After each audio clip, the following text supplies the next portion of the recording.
Hi everyone. हमने कई सारे पोएम कंप्लीट कर लिए हैं जेपीएससी के सिलेबस के अकॉर्डिंग और ये आखिरी पोएम होने वाला है। पोएम भी कमाल का है जिसका नाम है द क्वालिटी ऑफ मर्सी, जिसको लिखा है विलियम शेक्सपियर ने। पोएम को पढ़ने से पहले इसका कहानी जानना अति आवश्यक है। कहानी के कुछ किरदार है जिसका नाम है, एक का नाम है पोर्शिया, दूसरे का नाम है शाइलॉक, तीसरे का नाम है बस्सानियो, चौथे का नाम है एंटोनियो और दो और कैरेक्टर है जिसका नाम है जेसिका और लॉरेंजो, जो कि इस फिगर में जानबूझ के नहीं दर्शाया गया। शाइलॉक एक यहूदी है, जियो, और शाइलॉक की बेटी का नाम है जेसिका। शाइलॉक जो है वो पैसे लेंड करता है, मनी लेंडर है ये, ठीक है। और इसकी बेटी जो जेसिका है उसको एक क्रिश्चियन जिसका नाम लोरेंजो है उससे प्यार हो जाता है। वो एक दिन शाइलॉक के सारे पैसे लेकर के भाग जाती है और लोरेंजो से शादी कर लेती है। तब से शाइलॉक को जेसिका से और स्पेशली क्रिश्चियन लोगों से बहुत ज़्यादा नफरत हो जाता है।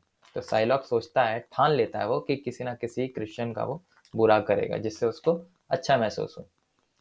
वहीं पे बसानियो जो है वो पोर्शिया से शादी करना चाहता है, जिसके लिए उसको 3,000 डुकेट अमाउंट चाहिए। उसके पास उतने पैसे नहीं होते हैं और पोर्शिया जो रहती है वो बहुत रईस रहती है। बसानियो 3,000 मांगता है अपने बेस्ट फ्रेंड अंटोनियो से, ठीक है।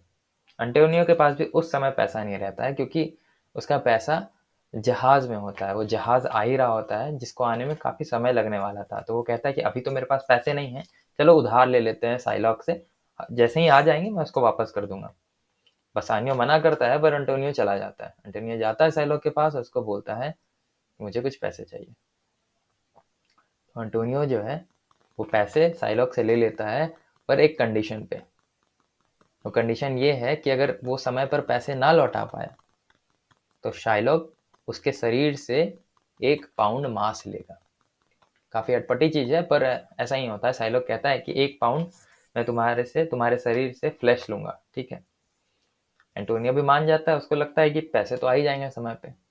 लेकिन कुछ समय बीत जाते हैं और बाद में ये पता चलता है कि तूफान की वजह से एंटोनियो का जो जहाज है वो कहीं पे गुम हो गया है, जिसकी वजह से वो पैसे नहीं दे पाता है और शाइलॉक जो है वो एंटोनियो को कोर्ट में घसीट देता है, कोर्ट बुला लेता है। यहाँ पे ड्यूक बैठे हैं, ये लोग कोर्ट में है। पोर्शिया जो है वो एक पुरुष का भेष बना करके, जिसका नाम बाल्थाजार रहता है, वो आ जाती है वहाँ पे और वहाँ पे केस लड़ती है फॉर एंटोनियो, ठीक है। और शाइलॉक कहता है कि कॉन्ट्रैक्ट के अकॉर्डिंग मुझे 1 पाउंड मांस तो चाहिए क्योंकि एंटोनियो तो पैसा नहीं दे पाया। हालांकि बसानियो कह रहा होता है कि मैं तुम्हें दुगना पैसा देने को तैयार हूँ और एंटोनियो को छोड़ दो। लेकिन शाइलॉक जो है वो उसके अकॉर्डिंग, जो उसने प्रण लिया था कि वो क्रिश्चियंस का पूरा करेगा, तो वो 1 पाउंड मांस लेने को रेडी हो जाता है। तो पोर्शिया जो है वो यहाँ पे केस लड़ती है और वो शाइलॉक से मर्सी मांग रही होती है, ठीक है। तो फिर इसी बात पे पूरा का पूरा पोएम है कि वो किस तरह से मर्सी मांग रही होती है। मर्सी का मतलब क्या होता है आपको पता है? ऑब्वियसली माफी, ठीक है। क्षमा क्षमा याचना मांग रही होती है। तो अब चालू करते हैं। थोड़ा बेसिक आइडिया तो हो ही गया है इसका। Let's start. The quality of mercy is not strained. Portia जो है वो शाइलॉक से कह रही होती है कि जो क्षमा का गुण है वो किसी पे थोपा नहीं जाता है। मैं तुम्हें थोप नहीं रही हूँ, हालांकि वो बोल ही रही होती है, इसी बारे में बोल रही होती है कि क्षमा कर दो, पर फिर भी वो कहती है, वो समझाने की कोशिश करती है कि जो क्षमा का जो गुण है वो किसी पे थोपा नहीं जाता है, ठीक है। वो तनावपूर्ण नहीं है, वो तुम पे थोपा नहीं गया है। वो तो बस बिल्कुल एक बारिश की तरह होती है जो हेवन से, स्वर्ग से नीचे गिरती है, नीचे जमीन पे बरसती है बिना किसी के दबाव के। कोई भी रेन को कहता नहीं है कि तुम गिरो, वो अपने मर्जी से जहाँ इच्छा होती है वहां गिरती है।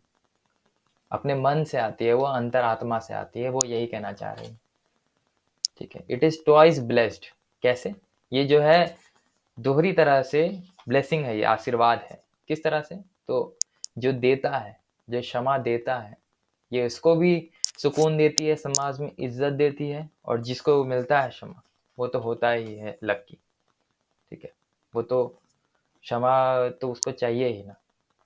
क्षमा जो है वो दोनों दोहरे तरीके से काम करती है। जो देता है उसको भी इज्जत मिलती है, उसको भी आशीर्वाद मिलता है, और जो लेता है उसको भी आशीर्वाद मिलता है। It is the mightiest in the mightiest. मतलब ये सबसे बड़ा में भी सबसे बड़ा है, ठीक है, सबसे महत्वपूर्ण में भी सबसे ज्यादा महत्वपूर्ण है।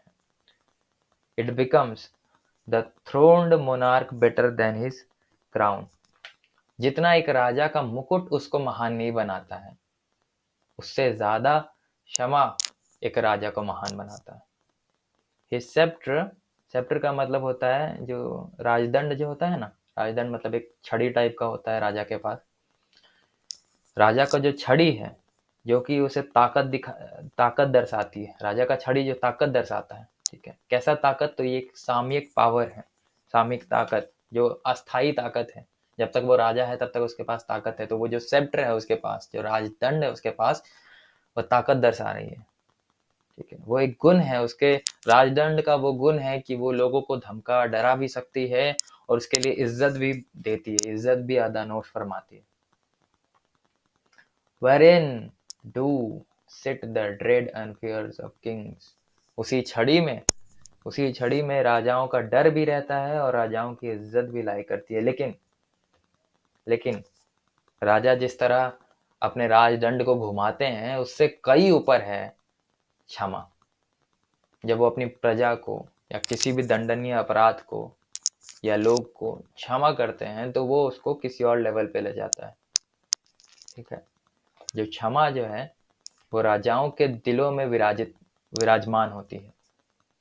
It is an attribute to God himself. Portia कहती है कि ये जो है भगवान का गुण है, खुद खुद भगवान का ये गुण है कि भगवान क्षमा कर देते हैं लोगों को। वो बस कोशिश कर रही है कि किसी तरह से साइलॉग जो है वो क्षमा को मान जाए और वो 1 पाउंड चर्बी ना मांगे। And earthly power doeth them then so likest gods। जैसे यहाँ पृथ्वी का जो ताकत है वैसे ही वो भगवानी ताकत की तरह दिखती है। जो मर्शी है, जो क्षमा है, वो भगवानी ताकत की तरह है जो कि अर्थ में प्रेजेंट है। When mercy seasons justice, जब किसी भी न्याय में क्षमा होता है, ठीक है, तो वो न्याय न्याय कहलाता है। न्याय में क्षमा जो है वो अत्यावश्यक होता है। Therefore Jew, तो यहूदी, इस पर विचार करो, इस बात को सोचो समझो और ध्यान से सोचो, फिर से सोचो। Therefore Jew, though justice be your plea, दाई का मतलब है योर, भले ही तुम्हारे लिए न्याय न्याय तुम अपील कर रहे हो, तुम न्याय चाह रहे हो, तो इस चीज को देखो कि कहीं तुम्हारे न्याय मांगने के चक्कर में किसी को साल्वेशन, मुक्ति या मौत ना मिल जाए, ठीक है। क्योंकि ये ऑब्वियस सा बात है कि अगर 1 पाउंड फ्लैश निकाला गया एंटोनियो से तो वो मर ही जाएगा। तो यही कहना चाह रही है कि तुम क्षमा मांगो, तुम न्याय मांगो, उससे कोई प्रॉब्लम नहीं है। तुमने अपील की है न्याय की, बहुत सही किया है, पर तुम इस बात को भी सोचो कि तुम्हारे न्याय के दौर में, तुम्हारे न्याय मांगने के चक्कर में किसी को मुक्ति, किसी को मौत ना मिल जाए, ठीक है। हम क्षमा मांगते हैं, हम क्षमा याचना करते हैं तुमसे। And that same prayer do teach us all to render the deeds of mercy. इसका मतलब क्या है? वही प्रार्थना हम सभी को दया के कर्म करना सिखाती है।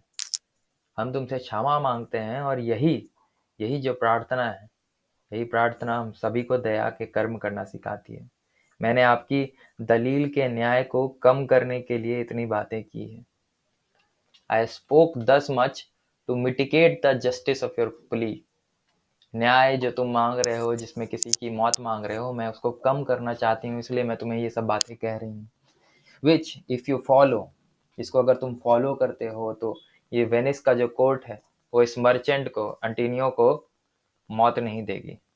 अगर तुम मेरी बातों को मानते हो, अगर तुम दया देना चाहते हो, अगर तुम क्षमा करना चाहते हो, क्षमा करना सीख जाते हो, तो ये वेनिस का जो कोर्ट है जिस पे आज हम सब खड़े हैं, वो इस मर्चेंट को, अंटोनियो को मौत नहीं देगी। इसके बाद पता है क्या होता है? पोम तो यहीं खत्म हो गया, बात तो यहीं खत्म हो गया। इसके बाद जो पोर्शिया है वो कहती है साइलॉग को कि चलो मान लेते हैं, तुमको 1 पाउंड फ्लैश देने के लिए रेडी भी हो जाते हैं, लेकिन ये याद रखना कि उससे एक बूंद खून नहीं निकलना चाहिए और एग्जैक्टली 1 पाउंड ही निकलना चाहिए। और अगर गलती से 1 पाउंड से ज्यादा निकल गया तो तुम्हारे साथ क्या होगा तुम नहीं जानते हो, क्योंकि ये क्रिश्चियन कोर्ट है। अगर किसी की मौत हो गई, खून निकल गया, तो तुमको जो है फांसी का सजा दिया जाएगा, साथ ही साथ तुम्हारा सारा प्रॉपर्टी भी हड़प लिया जाएगा। तो साइलोग कहता है कि ऐसे कैसे हो सकता है, 1 पाउंड कैसे निकाल लेगा। तो फिर साइलोग डर जाता है और कंफ्यूज हो जाता है। तो फिर पोर्शिया इसी बात का फायदा उठाती है और ड्यूक को बोलती है कि जनाब, इसका आधा प्रॉपर्टी एंटोनियो के नाम किया जाए, आधा प्रॉपर्टी आधा प्रॉपर्टी जो है वो सरकार जब्त कर ले। तो ड्यूक भी जो है एक फैसला लेते हैं कि तुम्हें मौत का सजा नहीं देंगे, आधा प्रॉपर्टी एंटोनियो को देते हैं और आधा प्रॉपर्टी सरकार जब्त कर लेगी। तो साइलोग कहता है कि बिना पैसे के निठल्ला गरीब मैं कैसे जीऊंगा। तो एंटोनियो कहता है कि मालिक, इसे प्रॉपर्टी दे दीजिए, इसकी आधी प्रॉपर्टी मुझे नहीं चाहिए और आधी प्रॉपर्टी आप जब्त कर लीजिए। इसके मरने के बाद जेसिका को इसकी प्रॉपर्टी मिल जाएगी। इसी प्रकार से एंटोनियो केस जीत जाता है, वो बच जाता है। और पोर्शिया, जो कि बाल्थाजार के भेष में वहां पे आई होती है, उसे कोई पहचान नहीं पाता है कि वो पोर्शिया है। वो कहती है बसानियों से कि तुम्हारा ये रिंग मुझे चाहिए, क्योंकि बसानियो इतना खुश हो जाता है जीत जाता है तो, कि आपको क्या चाहिए, आप जो मांगोगे वो मिलेगा आपको। तो पोर्शिया कहती है कि मुझे वो रिंग चाहिए, जो कि पोर्शिया ने बसानियो को दिया होता है और उससे कहा होता है कि तुम कभी भी इस रिंग को नहीं उतारोगे। पर ऐसा सिचुएशन ही बन जाता है कि बसानियों को वो रिंग देना पड़ता है। और जब वो वापस घर जाता है तो पोर्शिया उसका टांग खींचने के लिए कहती है, कहाँ गया वो रिंग, वो रिंग तो मुझे दिख नहीं रही है, कहाँ गया। तो बसानियो उसको पूरा कंडीशन समझाता है और कहता है कि मुझसे वो अब वो मेरे पास नहीं रहा। पोर्शिया कहती है ऐसे कैसे, ये रिंग है ना मेरे पास। तो वो देख लेता है और वो खुश हो जाता है। और एंटोनियो भी वहाँ पे रहता है। वो कहता है पोर्शिया को कि, पोर्शिया को नहीं, बसानियो को कहता है कि तुम कुछ ज़्यादा ही लकी हो कि तुम्हें ऐसी तेज बुद्धिमान महिला एज अ वाइफ मिली है। और इसी प्रकार से मर्चेंट ऑफ वेनिस का स्टोरी ये ख़त्म होता है। और आपको कैसा लगा हो आप ज़रूर बताएं। और कोई भी डाउट हो तो आप कमेंट सेक्शन में आए। कोई सा भी पोएम का रिव्यू करवाना हो तो ज़रूर बताएं। तब तक के लिए टाटा बाय बाय और अंततः थैंक यू।